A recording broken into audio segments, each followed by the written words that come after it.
Along with being one of the world's oldest defined nations and cultures, the beautiful country of Portugal is also one of the most megalithic rich locations in Europe.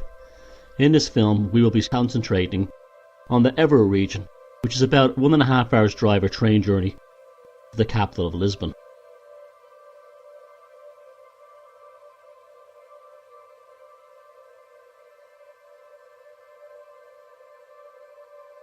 By far the largest, most impressive and well known of all the megalithic sites in Evora is the Cromlech dos Almendres, which is found just outside the sun-baked sleepy village of Guadalupe.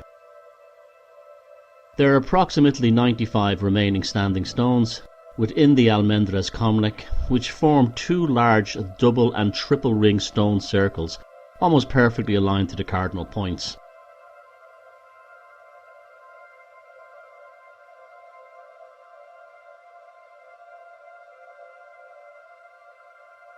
The complex itself is sited on the side of a long elevated slope which overlooks the surrounding landscape and is perfectly placed to view the rising and setting sun along the central axis points of the two circles.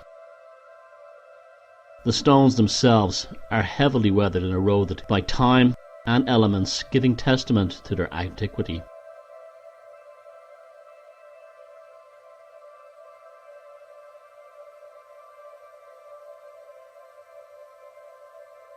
There are several factors which make the Cromlech dos Almendres unique, if not spectacular, among the sacred megalithic sites of Europe. Along with the aforementioned perfectly aligned solar aspects, their staggering antiquity, which, even if we go by the most conservative academic dating, places the earliest parts of the complex within the early Neolithic period.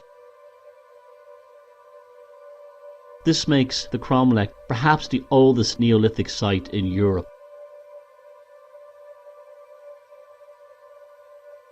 This initial construction was followed by continuous ongoing and modification of the site and general use until around 3000 BC and perhaps later. By any conservative estimates, Cromlech dos Almendres was used as a ritual and cultural centre for at least 3,000 years.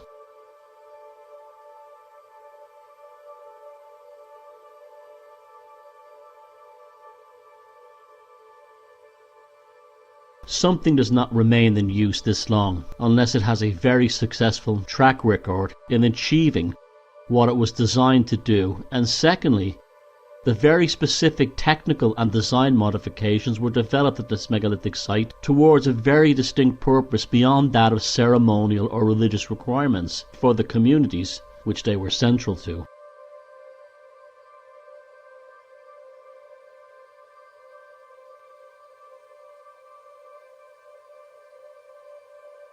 If this wasn't enough, many of the stones at the site have remarkable rock art designs, which only add to the mystery and intense psychological power of the site, which any sensitive visitor to the location can attest to. The Cromlech dos Almendres is also one of the very few Neolithic stone circles on mainland Europe, the overwhelming majority of ancient stone circles being found in Britain and Ireland. In fact, the size and layout of the stone circle at Almendres has a similar scale and energy to that of the Beltany stone circle in Donegal, Ireland, which interestingly enough is also strongly connected to female goddess or magical archetypes associated with ideas pertaining to fate and destiny. We'll discuss this more later on in the film.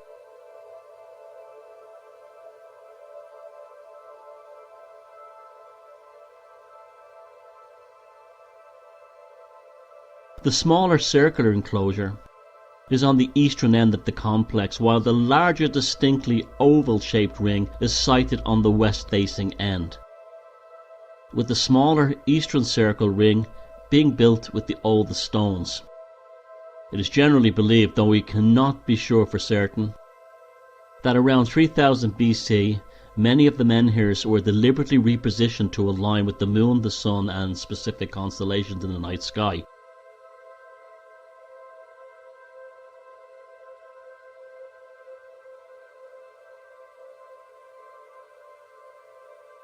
While there may well be a genuine veracity to this theory, again, one of the aspects that is often overlooked with similar megalithic sites all over Europe is their possible technical as well as ceremonial aspects working in tandem towards what will be an achievable corporeal objective to serve the community at large, beyond that of their spiritual needs. This places the Cromlech dos Almendres into the world of magic and sorcery.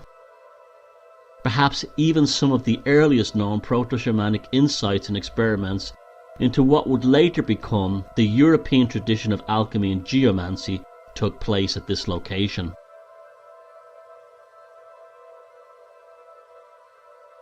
A good indicator of this magical and scientific purpose is that all of the ring formations are aligned with the largest of the granite standing stones. To go to this level of specific design and alignment has to have a very real purpose beyond that of merely an aesthetic or indeed ritualistic aspirations. Contrary to what the academics believe, we are dealing with a level of cultural and technical sophistication beyond that of animal skin clad knuckle scraping troglodytes grunting in the direction of the nearest rotting corpse. We're not dealing with death cults when we approach these Neolithic and later megalithic sites. We are dealing very much with life cults. Life cults very often connected to ideas of fertility, but not fertility in the sense of longing or wishing or trying to maintain it, as fertility was apparently no problem for ancient societies. More a case of a celebration of the concept of fertility, recreation, procreation, and perhaps reincarnation. In fact, the central tenets of what would become later on paganism. The stones themselves have also been heavily worked in order to assign each one a specific personality and purpose of its own. And apart from the aforementioned rock art carvings, there are some striking simulacrum of humans, animals, and even phallic designs, which is surprising considering the essential feminine nature of the complex.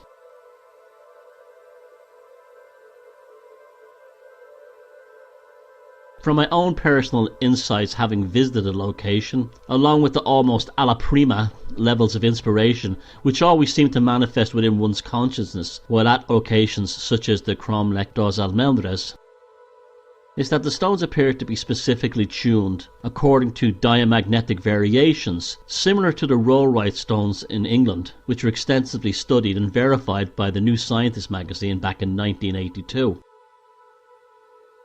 In other words, there appears to be something of a relay effect from stone to stone, with an occasional type of reverse polarity taking place at certain stones, very much in line with the work of Philip S. Callahan in his books on the magnetic life of agriculture and the relationship between ancient stone structures and soil conditioning. This brings us to another factor. The Cromlech dos Almendres, as well as all the other megaliths numbering in the thousands within this region of Portugal, all sit atop a massive aquifer.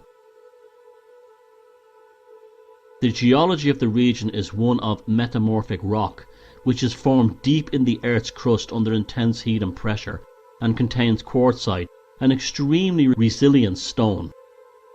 Quartzite, it just so happens, is also found at several famous megalithic regions of Britain and Ireland, including Donegal in Ireland, Holyhead in Wales, and Skye in Scotland. All of these locations also contain significant Neolithic stone circles not unlike that of the Cromlech dos Almendres. Again, we are dealing with magic, and the very idea of using ceremony coupled with technology, in this case the working of stone, in order to generate charges and changes within the localized environmental landscape. It is also not coincidental that stone circles from the Neolithic era are often found in locations where agriculture is difficult and challenging, to say the least, often due to a lack of rich soil or a thin topsoil. Yet it is clear by examining the Cromlech dos Almendres that this binding of ceremonial and technical forces was utilised to become central to a long-lasting and successful culture which prospered for thousands of years in what is a challenging, to say the least, agricultural landscape in its natural form.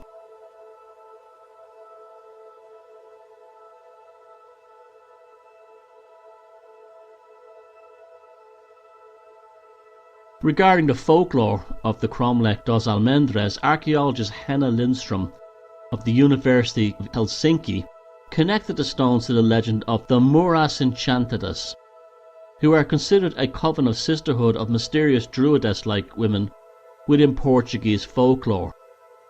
The Muras Enchantadas are seen as spiritual and supernatural guardians of the megaliths and other sacred sites within Iberia, in much the same way the tradition of the she-fairies performing more or less the same function within Irish folklore. The Muras Enchantadas are also part of the same strongly Indo-European archetype associated with the multifaceted goddesses of fate, such as the Norns of Norse mythology and the Morriganna of the Irish pagan pantheon. The reputation of the Muras Enchantadas remains steadfast even into the time of the Islamic conquest of Iberia within Moorish folklore, which incorporated their reputation into their own cultural and religious lives.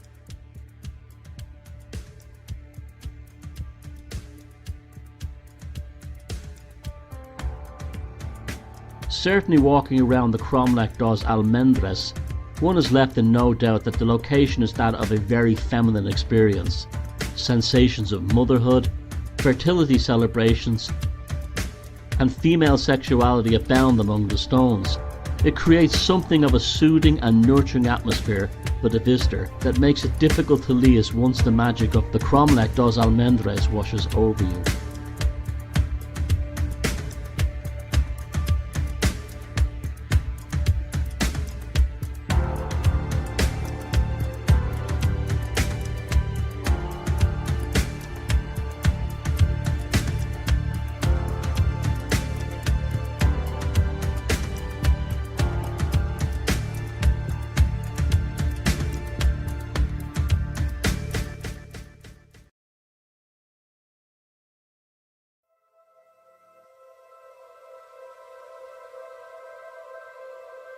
The Evora region contains the most substantial numbers of menhir standing stones anywhere on the entire Iberian Peninsula.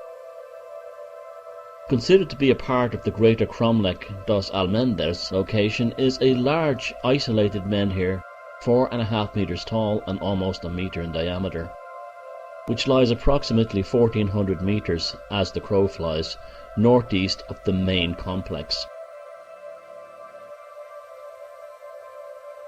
A distinct alignment with the Almendres Cromlech itself towards this standing stone lines up with the winter solstice sunrise. Although today this alignment is not completely precise, the slight misalignment may be due to the menhir having been toppled over by heavy storms twice in the 20th century, only to be stood upright again on both occasions. The most recent falling over was due to a cyclone in 1966. Believed to be dating from around 5000 to 4000 BC, the menhir has some difficult to make out rock art near the very top. According to local legend, this menhir is the tomb of an enchanted Moorish princess who can be seen combing her hair on specific religious feast days, although this is impossible considering the antiquity of the actual structure. Interestingly enough, the menhir is not sited at the top of the hill upon which it stands, as one would expect. You can see from this photograph here how at the top of the hill is a farm, and the menhir is down from this. Once again, this standing stone is sited where it is for a very specific purpose. Not only astrological by design, but also for certain qualities and attributes contained within the stone itself, which may well pertain to particular effects concerning energetic forces related to the vast Evora aquifer in the earth beneath the stone. One telling aspect of the menhir is the large quartz seam which runs from the bottom and towards the top. This positioning cannot merely be by accident, and must perform some function beyond that of design, or being some kind of symbolic seminal duct on which by all accounts is a phallic standing stone. Although there's no doubt, as with many of these similar standing stones around Europe, alignments with constellations, stars and other cosmic bodies is generally taken as a given. Access to the site is via a long and tricky path from the car park, which is fenced on either side and is also eroded by an uneven channel running down the centre, which has been caused by rainfall. This is also on a working farm, and livestock, especially bulls, are ever present in the fields nearby, so visitors should be respectful and use common sense to remain on the path when accessing the Menhir, which is about 300 metres walk away from the car park. The fields on either side of the path appear to be filled with what may possibly be other fallen and half-hidden megaliths, including what seems to be at least one dolmen.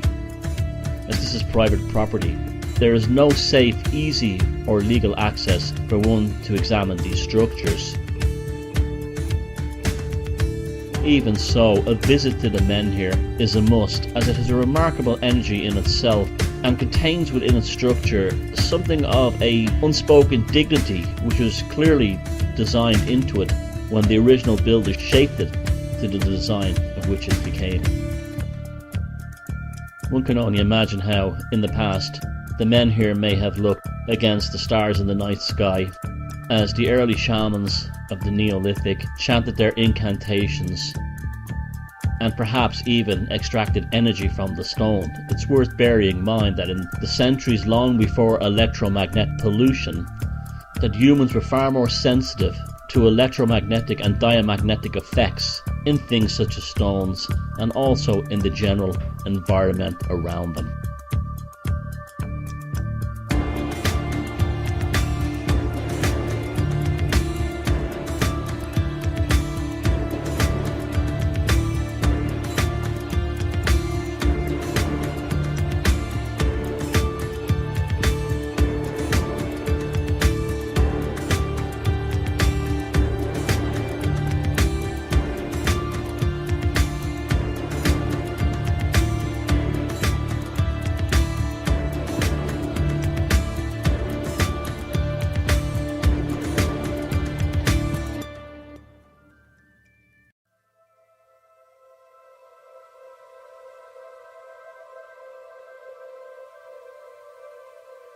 The Cromlech de Vale Maria do Meio was identified as late as 1993, followed by excavations, and then was fully restored in 1995.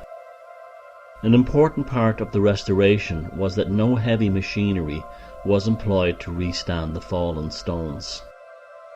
This sympathetic approach results in the Cromlech de Vale Maria do Meio having a unique atmosphere which feels tranquil and welcoming. Once again, the site is located within another megalith-rich region of Evora, and is found not too far from the Portela de Mogos, another important sacred place in the area.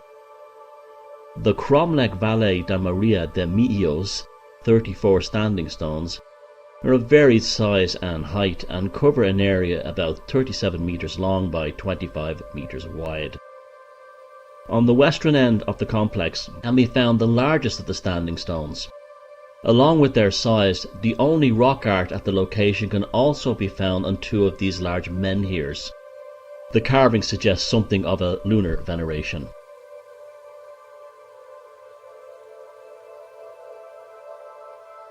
These particular designs may indicate that the Cromlech de Vale Maria de Meio, with its western orientation, along with the aforementioned lunar carvings, is a place of nocturnal veneration relating to death, dreams and memories.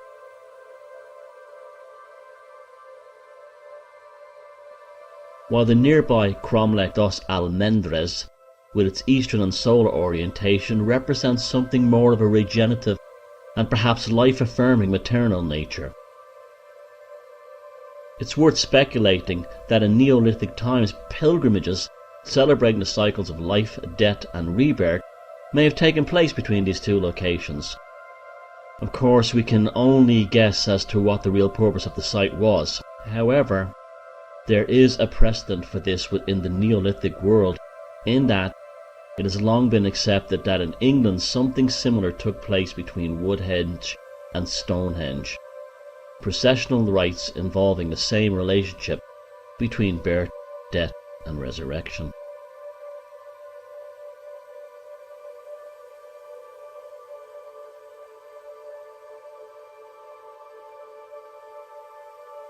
While pondering these ideas, we should also strongly bear in mind that our ancient ancestors were as symbolically sophisticated and aware of elaborate metaphors as we are ourselves today, if not even more so.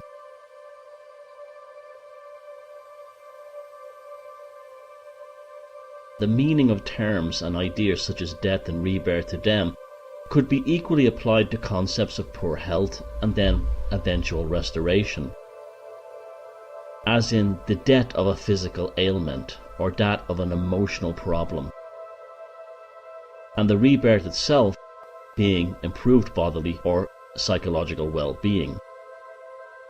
Not unlike the archetype represented in the death card of the tarot, humans have always carried these archetypal echoes within their subconscious minds, and have likewise reflected these meanings according to their own time and place. We are, after all, the same human condition we've always been.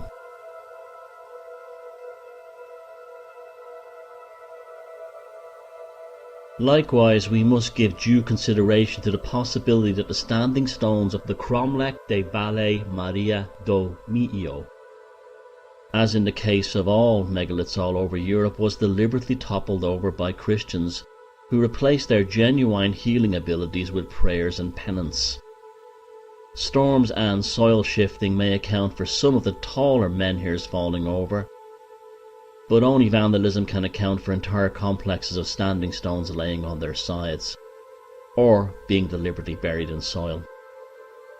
We know for a fact that from the time of Constantine the Great onwards, wanton destruction of pagan temples and sacred sites lasted for hundreds and hundreds of years.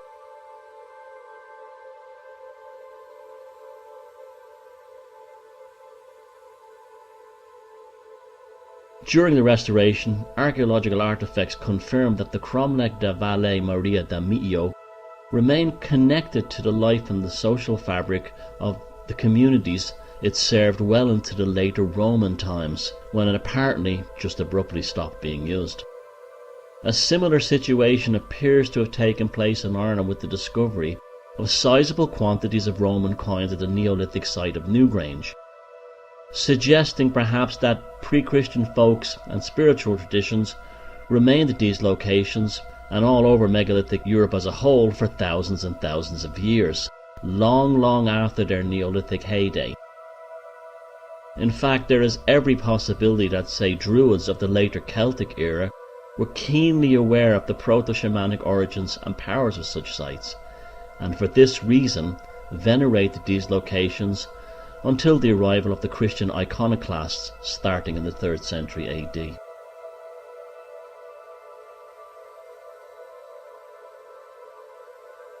The Neolithic and sacred sites of the Evora region, such as the Cromlech de Vale Maria do Meio, are some of the most profoundly important megalithic sites I have visited anywhere. They generate a personal sense of calm and tranquility, and most certainly I and others can attest to their very real healing properties. They speak to us across the ages of a time when science and spirituality were the same things, when humans understood the healing powers of certain natural substances and designs, when they are connected by magical ceremonial activities towards the cycles of the cosmos and the cycles of nature, and most importantly of all, human consciousness working in tandem with the human nervous system.